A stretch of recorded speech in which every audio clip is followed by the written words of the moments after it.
নমস্কার বন্ধুরা, আশা করছি সবাই খুব ভালো আছেন। আজকে আমি বানাবো পাটিসাপটা, ক্ষীরের পাটিসাপটা। তার জন্য এখানে নিয়েছি চিনি, সুজি, সাদা তেল, এদিকে ক্ষীর। তো এবার হচ্ছে ক্ষীরটাকে জাল দিয়ে নিচ্ছি, একটু নরম করে নিচ্ছি।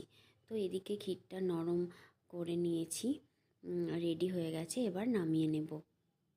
এদিকে একটা বড় পাত্র নিয়েছি, ওর মধ্যে দিয়ে দেব রুল ময়দা, সুজি আর দিয়ে দেব চিনি। এটাকে শুকনো অবস্থাতেই ভালো মতো হাত দিয়ে মেখে নেব।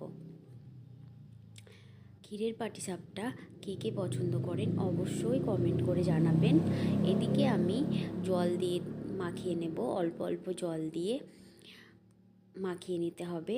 একদম ঘনও করা যাবে না আর একদম খুব পাতলাও করা যাবে না, সেরম টাকচারে করতে হবে। তো রেডি হয়ে গেছে। এদিকে হচ্ছে ময়দাটা গুলে নিয়েছি, তো হয়ে গেছে গোলানো।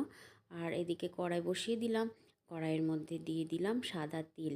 এরপর দিয়ে দেব যে ময়দাটা আমি সুজি চিনি একসাথে গুলে রেখেছিলাম সেটা। তো সেটা হচ্ছে এরমভাবে দিতে হবে। গোলা রুটি যেরমভাবে হয় সেরমভাবে ঘুরিয়ে ঘুরিয়ে দিয়ে একদম ছোট সাইজের হবে। তো এদিকে হচ্ছে দেওয়া হয়ে যাওয়ার পর একটু শুকনো শুকনো হয়ে গেছে, সেরম অবস্থাতে দিয়ে দিতে হবে লম্বা করে ক্ষীর। তো ক্ষীরটা দেওয়া হয়ে গেছে। এরপরে এইভাবে পাটিসাপটাটা বানিয়ে নিতে হবে, রোলের মতো আকারে এইভাবে করে নিতে হবে। তো এদিকে হয়ে গেল আমার একটা পাটিসাপটা। আবার সেম একইভাবে আর একটা করে নেব।